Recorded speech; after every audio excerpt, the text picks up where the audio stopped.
Welcome back. ఎస్బీఐలో 5 అనుబంధ బ్యాంకుల విలీనానికి కేంద్ర కేబినెట్ ఆమోదం తెలిపింది. అసలు అనుబంధ బ్యాంకులన్నీ ఎస్బీఐలో విలీనమైన ప్రైవేటు బ్యాంకులకు ధీటుగా పోటీ ఇవ్వగలవా అనేది మొదటిదైతే, మొండి బకాయిల పరిష్కారానికి బ్యాంకుల విలీనమే మార్గమా?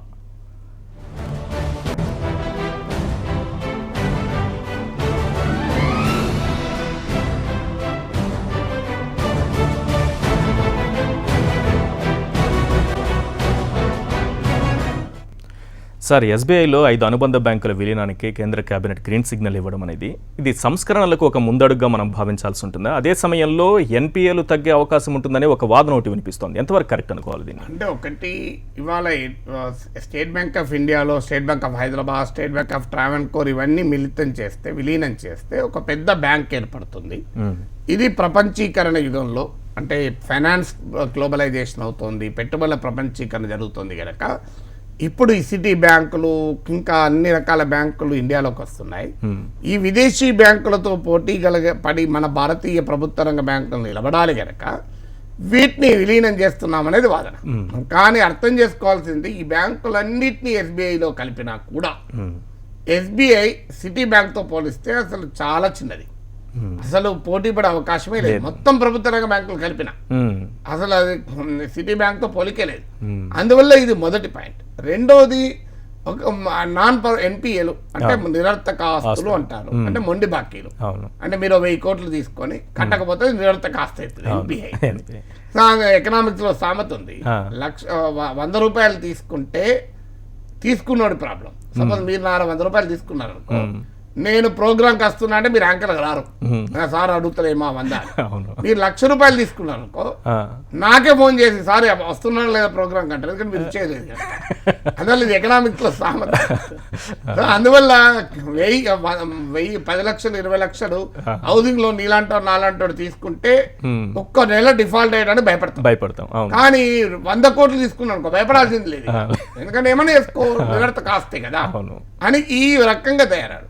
అసలు ఎన్పిఎల్ ఎవరి ఒకటి అర్థం చేసుకోవాల్సి అంటే, భారతదేశానికి ప్రభుత్వ రంగ బ్యాంకులకు సుమారు 3 లక్షల కోట్ల ఎన్పిఎల్ ఉన్నాయి. ఈ 3 లక్షల కోట్ల ఎన్పిఎల్లో 40% అంటే 1,20,00,000 1,20,000 కోట్లు, 1.2 lakh crores, 3 లక్షల కోట్లు, 1,20,000 కోట్లు కేవలం 30 బడా కార్పొరేట్ సంస్థల చేతుల్లో ఉన్నాయి. ఇక మిగతా వాటిలో ఒక 30% అంటే ఒక 90,000 కోట్లు ఒక 6,000 ఇండివిజువల్స్ ఇన్స్టిట్యూషన్స్ సంబంధించినవి. అంటే మొత్తం 70%, 3 లక్షల కోట్లలో 2 లక్షల కోట్లకు సంబంధించినటువంటి మొండి బాకీలు కేవలం 6,030 మంది. ఈ 6,030 మందిని గట్టిగా ప్రభుత్వం పట్టుకుంటే వస్తే డబ్బులు. కానీ ఈ 6,030 మందిలో ఏ పార్టీని అధికారంలో కూర్చోబెట్టాలన్నా వాళ్ళే డబ్బులు సమకూర్చారు. అందుకని వాళ్ళని ఏమన్నారు, ఇవాళ ప్రభుత్వ రంగ బ్యాంకులకు 100 కోట్లు తీసుకొని ఎగ్గొట్టిన పెద్ద మనుషులు ఇలా పార్లమెంట్ సభ్యులుగా ఉన్నారు, మంత్రులుగా కూడా ఉన్నారు, ఈ ప్రభుత్వంలో ఉన్నారు, గత ప్రభుత్వంలో ఉన్నారు, ఎమ్మెల్యేలుగా ఉన్నారు, అన్ని పదవుల్లో ఉన్నారు. అంటే మీరే ప్రభుత్వ రంగ బ్యాంకుల్ని కొల్లగొడతారు, మళ్ళీ మీరే ప్రభుత్వ రంగ బ్యాంకులకు నిరర్థక ఆస్తులు ఎక్కువ ఉన్నాయని చెప్తారు. అంటే మరి ఒక్క చట్టం చేయొచ్చు కదా. మన దేశంలో చదువుకోకపోతే పోటీ చేయరాదని ఒక చట్టం వచ్చింది.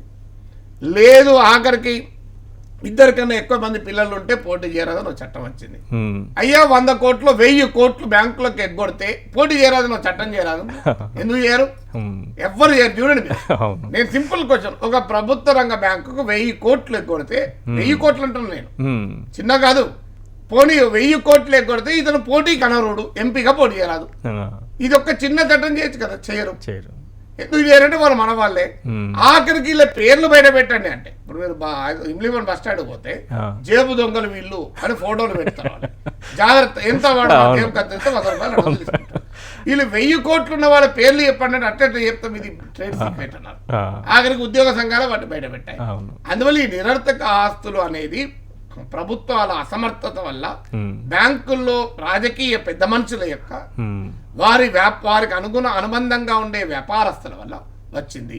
కొద్ది మంది కొన్ని వేల కోట్లు ఉండొచ్చు, నేను కాదంటలే, నిజంగానే అప్పు తీసుకొని ఇండస్ట్రీ నడవక జనైన్ గా ఎన్పిఏ ఉండొచ్చు, లేవని కూడా అంటలేదు. ఈ 3 లక్షల కోట్లు ఒక 50,000 కోట్లు 60,000 కోట్లు అట్లుంటాయి. పాపం వాళ్ళు నిజంగానే అప్పు చేశారు, ఒక ఇండస్ట్రియల్ యాక్టివిటీ నడిపారు, అది అనేక కారణాల వల్ల ఇండస్ట్రీ నడవలేదు, దాన్ని మనం అర్థం చేసుకోవచ్చు. కానీ కావాలని బ్యాంకులకు డబ్బులు ఎగనామం పెట్టి పగనామం పెట్టే వాళ్ళు అయితే మనం అర్థం చేసుకోలేము. ఇకపోతే కేంద్ర ప్రభుత్వం నిజంగా ఈ ప్రభుత్వ రంగ బ్యాంకులకు ఏమైనా డబ్బులు ఇస్తున్నాయా? వీళ్ళ విధానాలు ఇప్పుడు ఇటు నుంచి అటు మెర్జ్ చేస్తున్నారు.